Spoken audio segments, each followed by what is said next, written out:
Hey guys, it's IzzyChamp here. Welcome to my YouTube channel.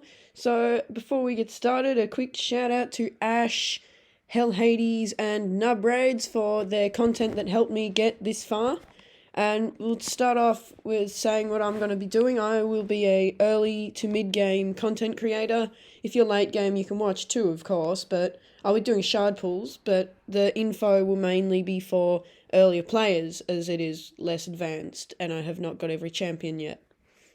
Alright, so for today, this video is only starter players. It's got a little bit of info for other people, but it's mainly just for how to start off. So, I'll be talking about artifacts and campaign and the best things to do when you start off. So, what happens is you start off, you choose a character, right? You've got 3 rares. I don't have any of them here, which is annoying, but you've got Kale, Galek, Aethel, and Elhain.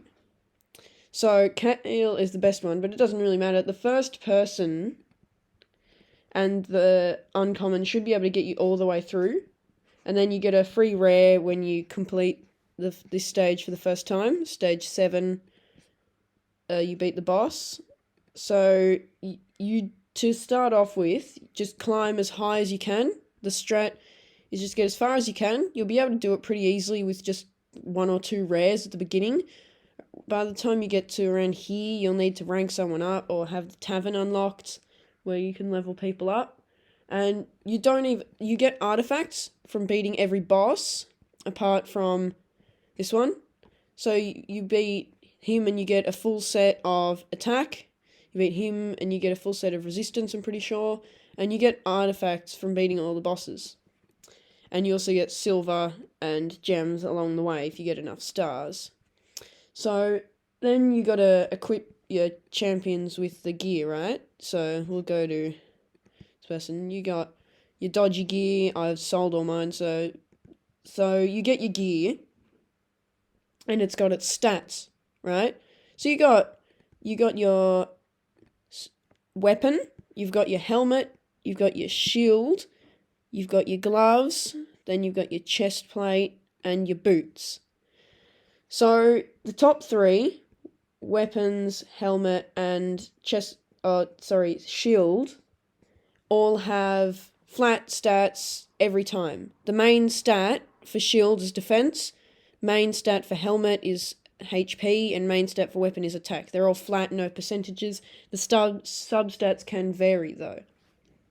Then you've got the bottom 3, the gauntlets or gloves, chestplate, and boots. The boots, you have all different substats. You can't see here, but you've got all different here. I'll show you. There you go. So you can have all these ones. The only boots you really want to, or only bottom ones you want to keep. You sell all of these. They are not worth keeping because they only increase your stat by a little amount. So you can sell them all to make a fair bit of money later in the game. Then you'll upgrade them, and every time you hit level 4, so the higher the rarity, the more rolls you get. So for rare, you've got 2 stats that you can view, and then there are 2 hidden ones that you unlock at level 12 and 16. So for level 4 and level 8, a random stat or substat will get a boost. Every time you level it up, the main stat will get an increase, and there's a max here. You don't need to worry about ascending or enchanting yet because that's very high level.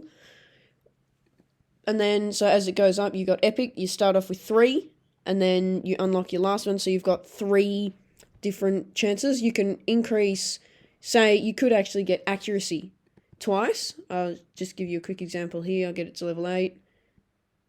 So you can see how the stat's been increased. That's what happens. That's called a roll. So then you equip your armor to your people, right?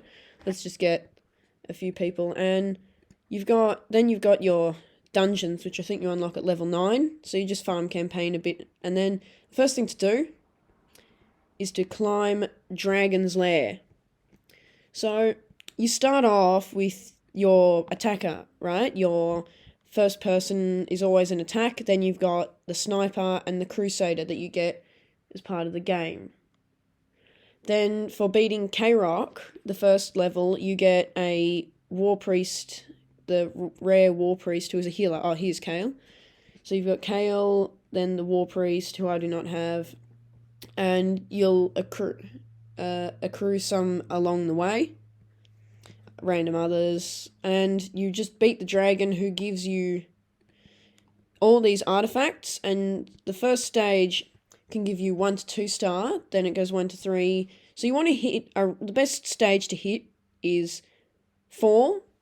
If you can get to 5, that's good, and you just farm that for a bit, equip all your champions with gear, and by that time, you've got pretty good champions. The last thing you need is, if you put it in within 24 hours of starting, you've got your new player promo codes, which you can find from HellHades. I'll put a link in the description below.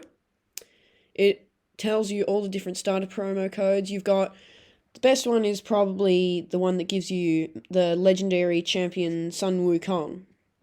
Now he's got a really good loadout, he stuns, sheeps, which is basically stun, block buffs, and he revives every 3 turns once he's killed. He doesn't even need that many artifacts. You probably focus on putting your artifacts on your rares to keep them alive, as you want him to deal damage but not survive, which is the use of the passive. So that's about it, guys. Before we go, let's just show a quick fight. We'll pick this one, and we'll do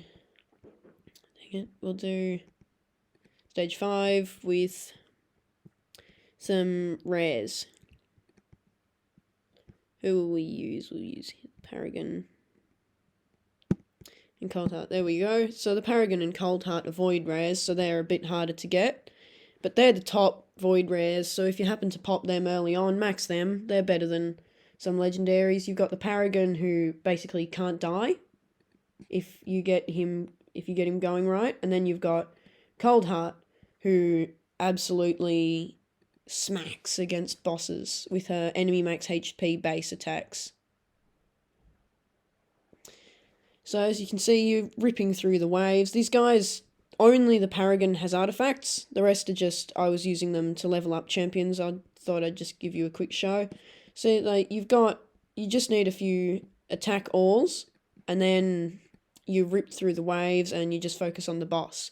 It's best to have a healer, so that that way you don't have to worry if someone's on low health, because otherwise when he whittles your health down, you'd have to start worrying about, are you going to make it in time, or will he kill you?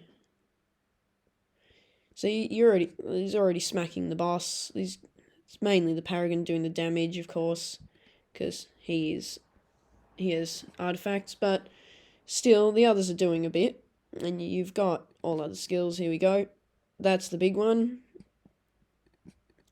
That skill, Heartseeker, deals damage based on enemy max HP, which is incredibly handy against bosses. Here we go.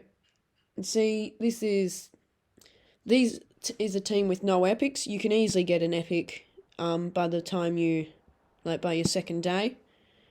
So, there you go, and you got pretty good armor, from that stage. It's not that hard, and you got pretty good armor, and you can equip that on someone to make them a whole lot stronger. Alright guys, well thanks for watching, and see you next time.